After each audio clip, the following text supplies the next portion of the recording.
Bonjour chers amis, je vais passer ce temps avec vous pour vous entraîner, vous pulser pour cette préparation à cette Pentecôte, à être renouvelée par la puissance du Saint-Esprit, à accueillir à nouveau ce don que nous fait Jésus au nom de son Père, lui qui a dit, aujourd'hui c'est l'Ascension, qu'il était bon qu'il s'en aille, qu'il reparte auprès de son Père pour envoyer l'Esprit de la promesse. Alors que nous puissions être notre cœur grand ouvert pour accueillir ce don de la promesse, être renouvelé, être revivifié, ravivé. Alors je dédie cet enseignement à deux de mes élèves qui m'ont demandé de faire une petite vidéo. Alors à Romain et puis à Diego, ils se reconnaîtront, mais aussi à vous qui m'écoutez. Alors vous pouvez être interpellé par qui est le Saint-Esprit, peut-être que vous l'avez découvert, ou si vous ne l'avez pas découvert, vous pouvez demander et prier le Père que par Jésus, il vienne révéler vraiment qui est le Saint-Esprit dans vos vies. C'est cette personne don, cette personne qui est notre défenseur, notre autre paraclet. C'est aussi cette personne amour de la Trinité qui vient nous révéler l'amour du Père, qui s'est révélé en Jésus, qui vient nous donner d'aimer les autres comme Jésus nous a aimés. Et à travers cette personne, l'Écriture nous donne un certain nombre de symboles, d'images, de comparaisons pour essayer de nous faire comprendre un petit peu comment agit le Saint-Esprit, comment il œuvre au travers de nous, comment il œuvre, il agit dans ce monde, parce que Dieu est bien vivant. Si vous avez écouté l'Évangile aujourd'hui, Jésus nous dit qu'il est avec nous tous les jours jusqu'à la fin des temps. Il est par l'Esprit Saint qui agit ici, maintenant, même si on ne sait pas trop d'où il vient, ni comment il va, parce que nous ne pouvons pas mettre la main sur le Saint-Esprit. C'est ce que dit Jésus à Nicodème dans l'Évangile de Jean. On ne sait ni où il vient, ni où il va comme le vent, mais il agit. Alors le Saint-Esprit, donc dans l'Écriture, nous avons un certain nombre d'images qui viennent révéler un petit peu de comment il agit, quelle est sa pédagogie, comment il œuvre au travers de nous. Alors comme toute image, ça nous révèle quelque chose, mais ça pourrait nous inciter à limiter l'Esprit Saint cela. Donc il faut vraiment que nous ouvrions notre cœur. Saint-Esprit, viens ouvrir mon cœur pour découvrir davantage qui tu es, comment tu agis, mais sans te limiter à ces choses-là. Sachant que, comme disait Jean-Paul II en juin 98, chaque fois que le Saint-Esprit intervient, il nous étonne, il suscite des événements dont la nouveauté nous déconcerte. Alors, laissez-vous surprendre, que l'Esprit Saint suscite des événements dans vos vies qui vous étonnent, qui vous bouleversent, qui vous peut-être vous déconcertent, mais qui vous fait aller de l'avant, qui vous fait donner davantage pour les autres. Alors, une des images que l'Écriture nous donne du Saint-Esprit, c'est cette image de l'eau, de la rivière. Vous trouvez ça dans l'Évangile de Jean au chapitre 4, par exemple, avec la Samaritaine, où Jésus promet une eau inaltérable, une eau abondante. On trouve ça aussi dans l'Évangile de Jean au chapitre 7, lorsque Jésus se tient à la fontaine de Siloé et qui invite les gens, qui a soif, qu'ils viennent à moi et qu'ils boivent. Et Jésus promet cette eau abondante, qui est celle du Saint-Esprit. On trouve ça aussi dans l'Apocalypse au chapitre 22, ou en Ézéchiel 47, cette image du fleuve. Alors, cette image de l'eau qui vient rafraîchir, qui vient abreuver, qui vient laver, qui vient purifier, un petit peu comme fait le Saint-Esprit dans nos vies. Par cette eau, le Saint-Esprit vient abreuver nos vies, vient nous laver, vient nous imbiber, vient nous purifier, un petit peu comme quand on va se laver ou quand on fait la vaisselle, mais aussi vient révéler que, comme l'eau qui est indispensable à la vie, il y a des petites choses que nous envoyons actuellement sur Mars pour voir s'il y a un petit peu de vie, on repère s'il y a eu des traces d'eau. Il n'y a pas de vie sans eau. Et l'Esprit Saint, quand on est à la messe, on répète, on redit notre foi, on nous dit que l'Esprit Saint est donateur de vie. Alors de la même manière que cette eau qui apporte la vie, cette eau aussi qui fait penser au baptême, qui nous fait passer de la mort à la vie, aussi à la résurrection, ou bien aux eaux dans lesquelles nous étions dans le sein de notre mère, il y a quelque chose de l'eau de l'ordre de la vie, de la fécondité, et l'Esprit Saint, de la même manière, comme cette eau, comme cette rivière, vient rafraîchir, vient soulager, vient abreuver et vient nous donner et apporter de la vie. Une autre image que nous donne l'Écriture, c'est cette image ou ce symbole de la pluie. Dans le psaume 72, verset 6, « Il sera comme une pluie qui tombe sur un terrain fauché, comme des ondées qui arrosent la campagne. » Ou bien dans Jacques 5, 7 ou Osée, chapitre 6, verset 3, Le laboureur attend le fruit de la terre jusqu'à ce qu'il ait reçu les pluies de la première et dernière saison. Le Saint-Esprit est un peu comme cette pluie qui vient abreuver la terre de notre cœur. Si nous ouvrons notre cœur, Jésus nous parle de notre cœur qui est comme une terre prête à accueillir la semence. Ce Saint-Esprit vient irriguer cette terre, vient arroser pour que la semence puisse porter du fruit. Et cette pluie est nécessaire pour que nous portions du fruit et du bon fruit.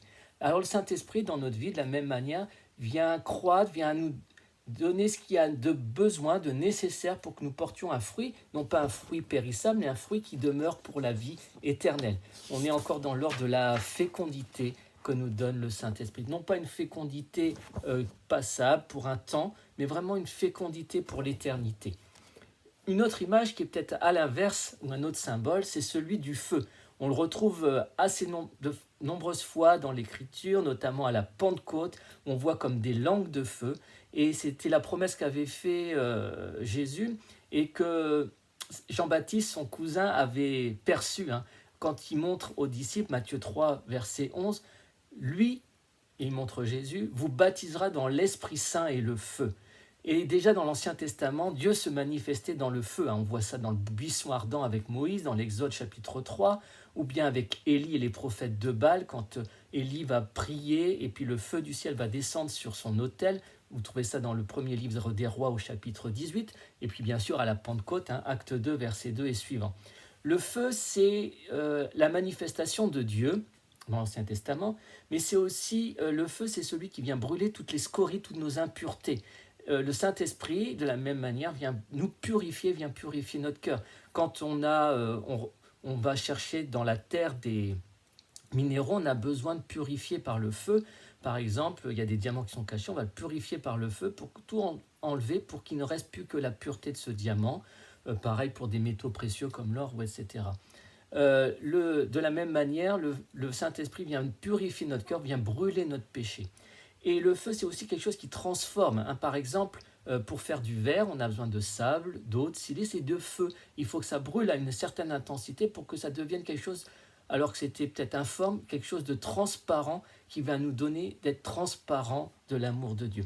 Le feu, c'est aussi ce qui éclaire, comme le soleil. Le feu vient éloigner les ténèbres. Le feu vient aussi réchauffer les cœurs. Quand on dit qu'on est amoureux aussi, c'est l'expression de l'amour. On a le feu qui est en nous, un feu dévorant, comme de l'amour qui vient nous dévorer. Mais là, c'est quelque chose qui est bon. C'est comme le buisson ardent, c'est quelque chose qui ne détruit pas le Saint-Esprit, mais qui vient réchauffer notre cœur, qui vient attiser l'amour qu'on a pour Dieu et pour les autres. Le Saint-Esprit, c'est aussi celui qui vient éclairer notre cœur, parce que, comme disait Jésus, il va venir montrer notre péché, il vient montrer ce qui n'est pas selon le cœur de Dieu, mais il vient faire aussi la vérité dans nos vies. Il vient éclairer, apporter une lumière qui est Jésus lui-même. Le feu, c'est aussi quelque chose qui donne de l'énergie calorifique, mais c'est aussi une force, c'est quelque chose qui va donner du zèle, de la passion pour Dieu, cet amour de Dieu qui va nous être donné par le Saint-Esprit, qui dira à Paul, par exemple, « Malheur à moi si je n'annonce pas l'évangile ». Le feu, c'est aussi une puissance, on trouve ça par exemple dans le moteur, dans l'écriture, le terme grec, un dynamos, c'est une force, c'est une puissance, c'est quelque chose qui va donner de l'élan, qui va donner de l'impulsion, une puissance d'amour qui va jusqu'à déplacer les montagnes. Et donc nous pouvons de la même manière invoquer le Saint-Esprit pour qu'il vienne raviver en nous la flamme de l'amour, qu'il vienne nous purifier, qu'il vienne nous donner cette force, cette puissance pour annoncer l'évangile, la bonne nouvelle du royaume. Donc c'est un autre symbole du Saint-Esprit, c'est ce symbole de feu, qu'on retrouve un petit peu dans un autre symbole dans l'Écriture qui est la nuée, qui est à la fois obscure et lumineuse, la nuée et lumière, obscure le jour et lumineuse la nuit, qui vient éclairer, puis qui vient comme une protection, comme une ombre dans notre journée pour nous protéger contre les affres ou bien le soleil brûlant qui pourrait nous attaquer. De la même manière, le Saint-Esprit vient nous prendre sous son ombre, qui peut être quelque chose comme pour nous cacher en lui, nous cacher en Dieu, et qui révèle aussi que parfois le Saint-Esprit agit de façon cachée, peut-être imperceptible, comme une ombre qu'on ne voit pas. Et le Saint-Esprit aussi peut se révéler en pleine lumière et peut agir en pleine lumière et éclairer dans notre nuit. C'est-à-dire qu'on peut traverser des moments très douloureux, des moments où on a l'impression de ne voir rien, mais le Saint-Esprit est là et cette lumière qui vient nous guider et qui vient nous montrer la véritable lumière qui est Jésus. Alors, un autre symbole, c'est aussi le symbole de l'onction d'huile. On trouve ça dans Isaïe chapitre 61, en Luc 4, 18. C'est quand Jésus commence son ministère, il se retrouve à Nazareth, il va prendre l'écriture, ce passage d'Isaïe, il va dire « L'Esprit du Seigneur est sur moi, car il m'a consacré par l'onction ». Alors, l'onction, c'est un symbole de mise à part, de consécration. On l'utilisait par exemple pour oindre un prophète, un roi ou un prêtre, et ça vient le Saint-Esprit vient faire de nous ce qu'on a reçu au baptême, des vrais prêtres, prophètes et rois. Nous sommes appelés, et le Saint-Esprit vient nous rappeler, et le Saint-Esprit vient en nous pour que nous soyons vraiment prêtres, prophètes et rois. C'est-à-dire prêtres, c'est-à-dire que nous sommes appelés à louer Dieu, et que notre vie soit louange.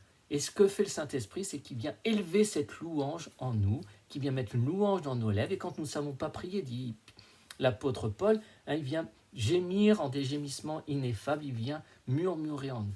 C'est aussi cette onction qui fait de nous des prophètes. D'ailleurs, au baptême, on reçoit cette onction à la confirmation, c'est-à-dire que nous sommes appelés, par notre baptême, notre confirmation, à proclamer les merveilles de Dieu, à témoigner de la bonne nouvelle, à témoigner de ce que Jésus a fait dans nos vies et fait encore dans nos vies.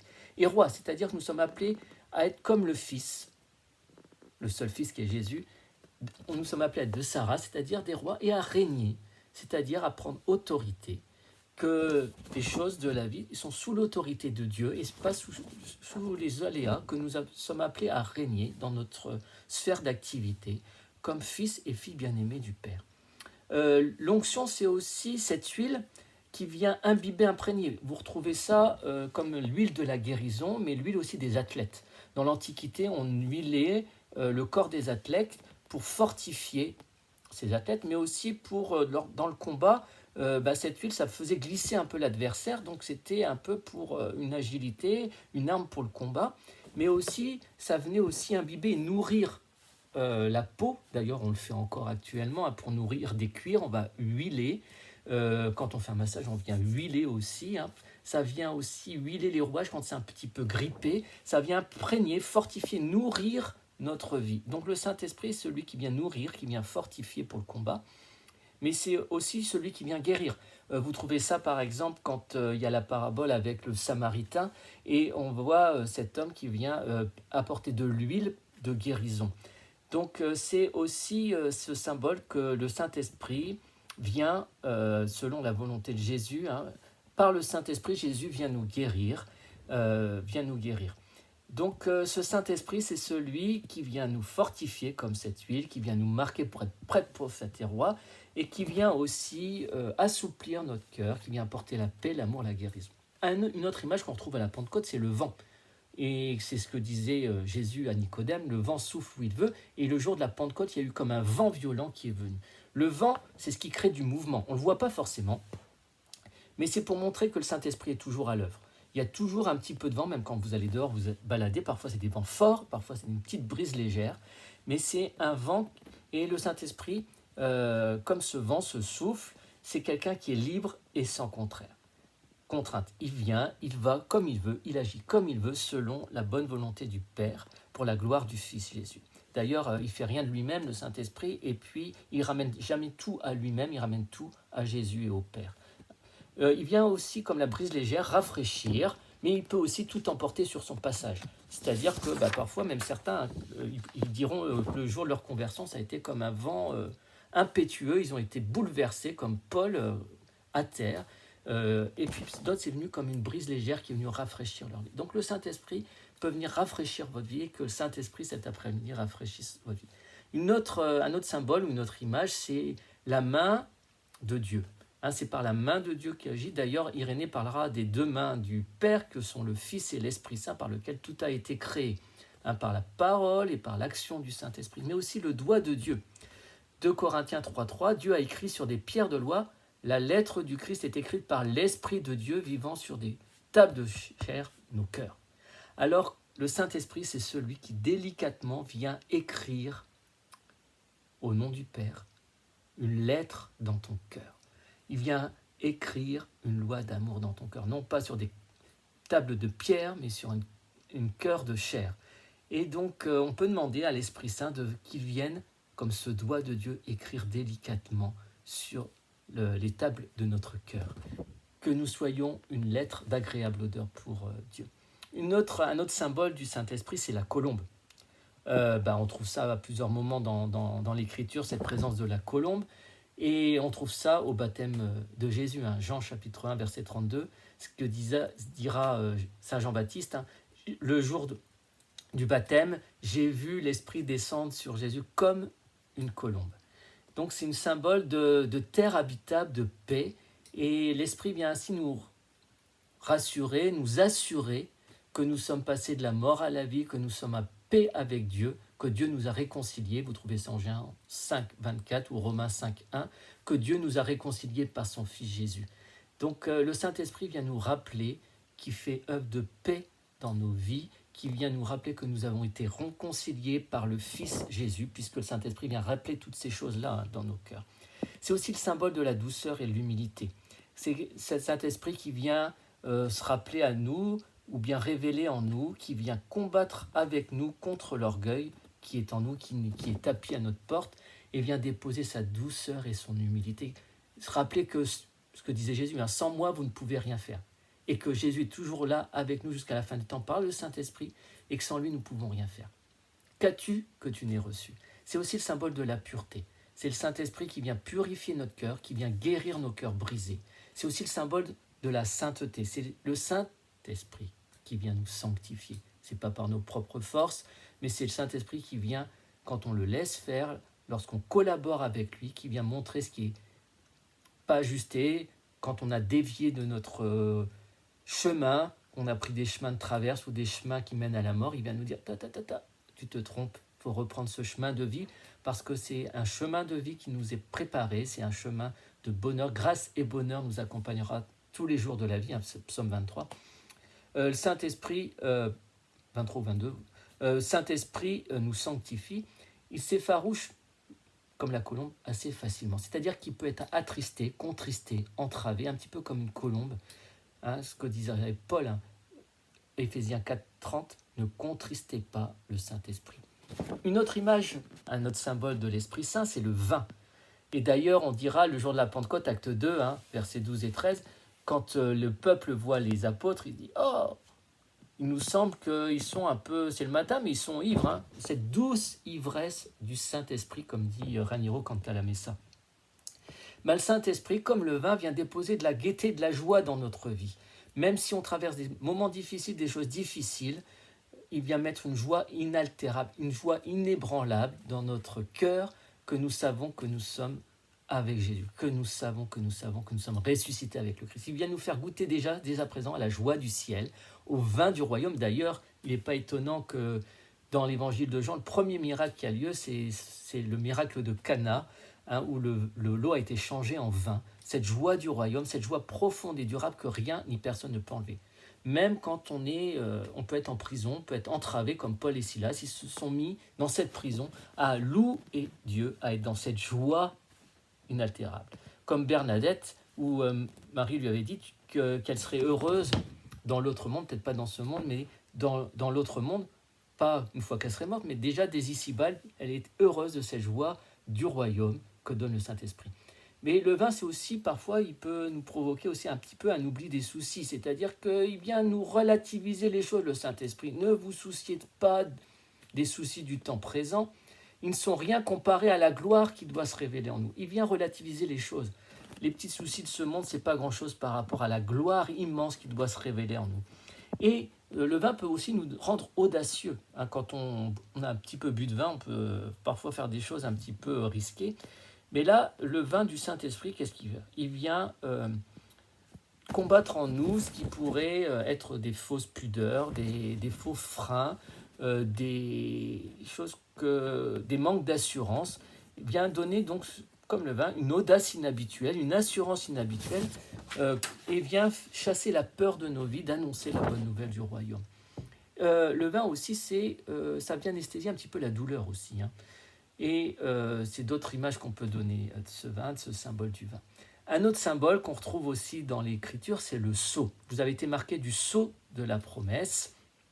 Éphésiens 1, verset 13. En lui, c'est-à-dire en Jésus le Christ, vous avez été scellés du Saint-Esprit qui avait été promis. C'est un petit peu ce sceau qu'on reçoit au baptême, une marque indélébile. Dans l'Antiquité, un sceau, c'était pour indiquer le courrier, la lettre. On mettait la marque du propriétaire de cette lettre, ou plutôt de l'auteur de cette lettre, en disant ça appartient, l'origine c'est à un tel ou un tel. Et quand on est marqué du sceau, le Saint-Esprit vient nous dire, tu appartiens à Christ, tu appartiens au Père, tu es dans la main du Père. Et le sceau, c'est aussi ce qui empêche l'ouverture pour toute chose non autorisée. C'est-à-dire que dorénavant, tu appartiens à Dieu, non pas comme quelque chose comme un esclave, c'est pas ça. C'est-à-dire que tu es de la race de Dieu, tu appartiens à la famille de Dieu et que personne ne peut enlever cette appartenance. C'est comme si tu laissais à l'Esprit Saint droit de propriété sur ta vie. Maintenant, j'appartiens au Christ, qui est mon protecteur et mon abri. C'est lui mon maître et Seigneur. Le sceau, c'est aussi ce qui donne autorité. C'est ce qu'avait fait Pharaon avec Joseph. Il avait reçu le sceau du Pharaon et quand il prenait une décision, quand il décidait quelque chose, il avait reçu l'autorité de Pharaon. De la même manière, quand on est marqué du sceau du Saint-Esprit, on reçoit cette autorité de fils et de filles de Dieu, notamment sur les esprits méchants, sur l'ennemi. Et c'est ce que et aussi pour prier pour les malades, pour annoncer la bonne nouvelle du royaume. C'est ce qu'on lit dans les Actes. Dieu confirmait les paroles des apôtres par des signes et des prodiges. C'est-à-dire qu'ils avaient reçu cette autorité et Dieu vient confirmer la parole annoncée par les apôtres par des miracles et des prodiges. Ce que dit Jésus autrement dans l'Évangile, vous ferez les mêmes choses que moi j'ai fait et même de plus grandes. Une dernière peut-être image qu'on peut relire, c'est les arts ou les prémices. Vous avez reçu les prémices, les arts de la promesse. C'est que lorsque nous accueillons le Saint-Esprit, nous avons comme un avant-goût du ciel quand le Dieu sera tout en tous. Nous avons reçu comme quelque chose qui est bon pour nous et qui nous donne dès ici-bas d'avoir un avant-goût des choses du royaume. Alors voilà, chers amis, quelques symboles qui peuvent nous aider à rentrer un peu plus davantage dans ce mystère du Saint-Esprit, à découvrir davantage qui il est, comment il agit en nous. Mais c'est bien beau d'apprendre des choses. Le plus important, c'est que vous entriez en vraie relation avec le Saint-Esprit. C'est que vous preniez du temps pour passer en sa présence, pour l'écouter, pour découvrir comment il agit en vous. Alors si tu es déjà baptisé, le Saint-Esprit est en toi, il vit en toi, peut-être que tu l'as oublié, et peut-être qu'il est là comme on lit dans l'Apocalypse, en train de frapper à la porte de ton cœur en disant « J'existe, je suis là, j'aimerais œuvrer, collaborer avec toi. Et j'aimerais me faire découvrir davantage qui je suis. » Alors que dans ces 9 jours qui nous mènent à la Pentecôte, vous puissiez prier chaque jour le Saint-Esprit, vous puissiez l'invoquer, lui demander « Saint-Esprit, révèle-toi davantage à moi, parle-moi, montre-moi comment tu agis en moi et au travers de moi. » Et puis, si tu as déjà l'habitude de vivre avec le Saint-Esprit, demande dans ces jours-ci que le Saint-Esprit révèle une nouvelle facette de qui il est, de comment il agit au travers de toi. Rends-toi attentif à sa parole dans ta vie, à ses inspirations dans ton cœur, dans tes entrailles, comment il vient te suggérer des petites inspirations, que tu puisses les saisir au vol pour le suivre et puis faire ce qu'il te demande avec joie, avec confiance. Et puis, pourquoi pas, tous les jours, invoquer Saint-Esprit. Alors, si tu as déjà été renouvelé par le Saint-Esprit, tu peux prier en langue chaque jour, 5-10 minutes, voilà, pour ouvrir à cette présence du Saint-Esprit. Si tu ne sais pas trop comment faire, tu peux prendre, par exemple, le Veni Creator, le Veni Sancte Spiritus, que tu peux relire chaque jour pour demander au Saint-Esprit qu'il ravive sa présence, que sa présence en toi soit de nouveau un feu dévorant, que tu sois profondément renouvelé. Et puis si ces jours-ci, par Internet, dans ta paroisse, dans ton église, tu peux trouver un moment où ta paroisse propose un temps où tu peux être renouvelé à nouveau par le Saint-Esprit, que tu puisses participer à cette démarche communautaire, ou bien sur Internet, trouver un moyen, mais que voilà, tu puisses prendre du temps en disant, pourquoi pas le jour de la Pentecôte, Saint-Esprit, viens, embrase-moi, prends tout ce qui n'est pas de toi, viens brûler tout ce qui a besoin d'être purifié dans ma vie pour que je sois toujours plus à ta disposition dans une sainte et saine collaboration avec toi, parce que je veux collaborer avec toi, je veux annoncer la bonne nouvelle du royaume de Jésus, et je veux être renouvelé par ta présence. Et si c'est nécessaire, viens purifier en moi ce qui a besoin, viens guérir en moi, dans mon esprit, dans mon âme et dans mon corps, ce qui a besoin d'être guéri, d'être purifié. Mes chers amis, dans ces jours, je vais aussi prier pour vous. Et je demande vraiment déjà maintenant à ce que le Saint-Esprit te saisisse maintenant, là où tu es. Que le Saint-Esprit vienne sur toi, vienne te visiter maintenant. Ouvre tout simplement ton cœur à sa présence en lui disant « Viens, Saint-Esprit, mon âme a soif de toi. Je désire une seule chose, habiter la maison du Seigneur tous les jours de ma vie. Saint-Esprit, viens, maintenant, viens. Mon âme a soif de toi. Viens purifier mon cœur. Viens purifier ma vie. Je te demande pardon lorsque je n'ai pas suivi les chemins de vie que Dieu me proposait. Lorsque j'ai dit non à l'amour du Père. Lorsque je n'ai pas accueilli le salut qui est en Jésus-Christ. Je te demande pardon.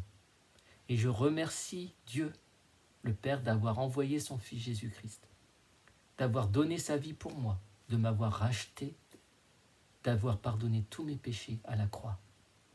Et j'offre à nouveau ma vie entre tes mains, Père. Et je te demande, au nom de ton Fils Jésus, que le don de ce Saint-Esprit soit renouvelé dans ma vie puissamment, et que tu puisses faire de moi un enfant bien-aimé, quelqu'un qui se laisse travailler par le Saint-Esprit, que tu viennes renouveler en moi tous les dons et les charismes que tu as déposés, pour l'amour de toi et l'amour de mes frères. Amen. Soyez bénis.